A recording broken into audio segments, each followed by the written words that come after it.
नमस्कार। बिहार में एक कहावत लगातार लोगों के द्वारा कहते हुए सुना जाता है और शायद इस कहावत का उपयोग व्यंग के तौर पे किया जाता है और इस कहावत के माध्यम से बताने की कोशिश की जाती है कि जो भी कार्य आपके द्वारा किए जा रहे हैं वो कार्य करने का तरीका सही नहीं है या आप जो काम कर रहे हैं वो सही तरीके से नहीं कर पा रहे हैं। बीरबल की खिचड़ी पकाने वाली जो कहावत है वो इसी संदर्भ में लगातार खासकर बिहार में कहते हुए लोग सुनाई पड़ते हैं और ये बताने की कोशिश करते हैं कि अगला व्यक्ति जो कार्य कर रहा है वो सही तरीके से कार्य नहीं कर पा रहा है। कुछ इसी कहावत का प्रयोग सासाराम शहर में भी ज़्यादा करते हुए लोग सुनाई पड़ रहे हैं और इस कहावत के माध्यम से उन अधिकारियों को या उन संवेदक को एक तरह से आईना दिखाने की कोशिश की जा रही है लोगों के द्वारा।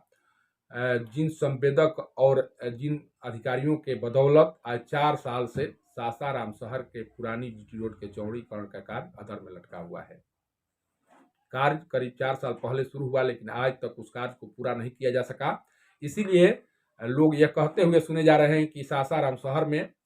संवेदक और जिला प्रशासन के द्वारा खिचड़ी पकाई जा रही है और ये खिचड़ी जो है अब धीरे धीरे जहर का रूप ले रही है और इस खिचड़ी को अब खाने वाले भी पछताएंगे और नहीं खाने वाले भी पछताएंगे।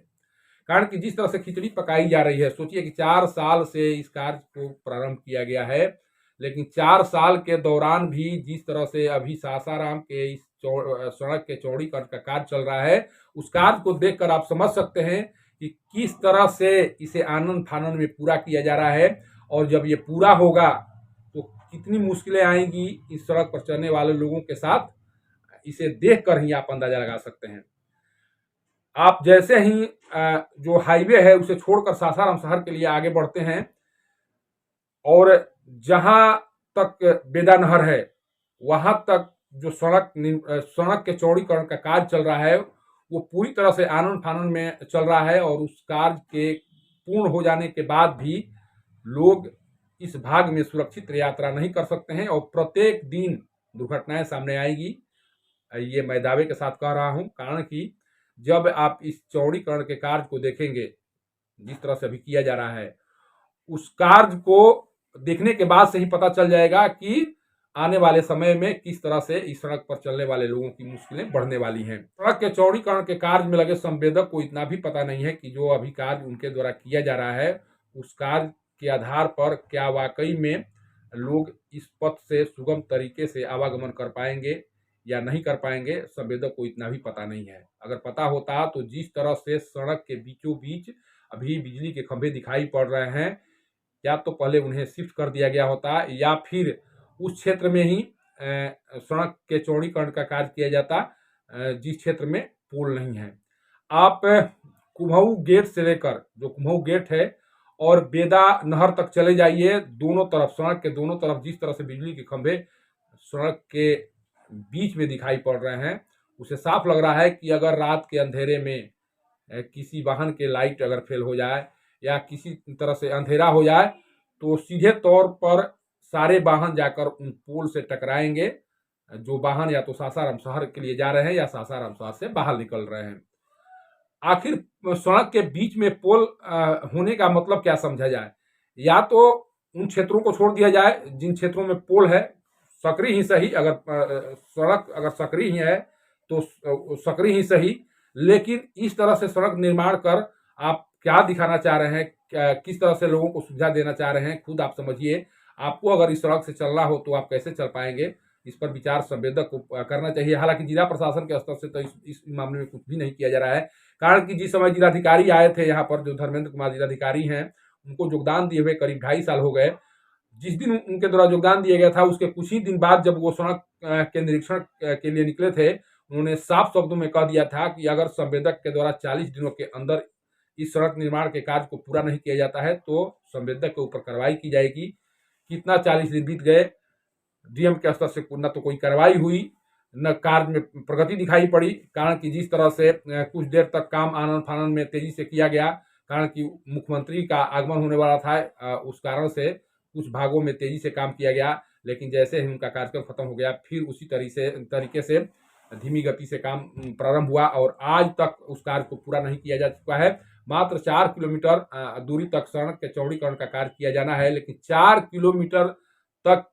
की दूरी को अभी तय नहीं किया जा सका है। सोचिए कि अभी कितने दिन समय लगेंगे और किस तरह से सड़क निर्माण का कार्य किया जा रहा है। आप चाहे जितना आनन फानन में काम कर लें, इतना तो तय है कि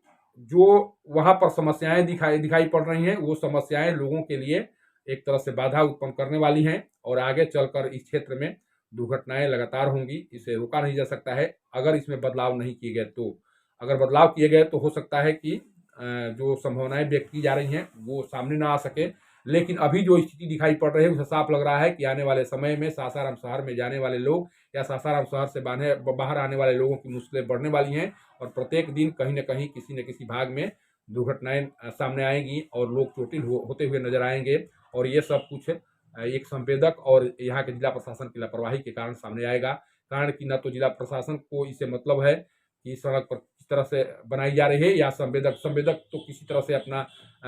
चाह ही रहा है कि किस तरह से आनन फानन में काम कर यहाँ से निकल जाया जाए। ऐसे संवेदक को काम करने की जिम्मेदारी मिली है जो 4 साल में 4 किलोमीटर दूरी तक के सड़क निर्माण कार्य को भी पूरा नहीं कर सका है। तो सोचिए कि इस संवेदक के ऊपर किस तरह से बड़े बड़े प्रोजेक्ट को देकर भरोसा किया जा सकता है, या इस तरह के संवेदक से किस तरह से विकास के कार्य कराए जा सकते हैं। सोचने वाली बात है। मैं लगातार इस बात की ओर इशारा कर रहा हूं कि जो कार्य हो रहे हैं वो लोगों के लिए सही नहीं है। कार्य की गुणवत्ता में सुधार हो। जो भी पोल दिखाई पड़ रहे हैं सड़क के किनारे या सड़क के मध्य में, या तो उन्हें शिफ्ट कर दिया जाए या उस क्षेत्र को सड़क से अलग कर दिया जाए, तभी उस रास्ते से सुगम आवागमन किया जा सकता है। नहीं तो ये तय है कि इस क्षेत्र में दुर्घटनाएं बढ़ेंगी और दुर्घटनाओं के बढ़ने के पीछे के कारण केवल जिला प्रशासन और संवेदक ही होंगे। ये इसमें कहीं दो राय नहीं है और ये सारी जिम्मेदारी उनके ऊपर ही जाएगी। कारण कि अगर आप इस तरह के कार्य करेंगे तो लोगों की मुश्किलें बढ़ेंगी और मुश्किलें बढ़ेंगी तो आपके ऊपर दोषारोपण होगा ही। इससे बढ़िया है कि आप ऐसे कार्य करें जिस कार्य के बदौलत आपके ऊपर कोई उंगली न उठा सके। सासाराम से पब्लिक न्यूज के लिए सत्येंद्र चौबे की रिपोर्ट।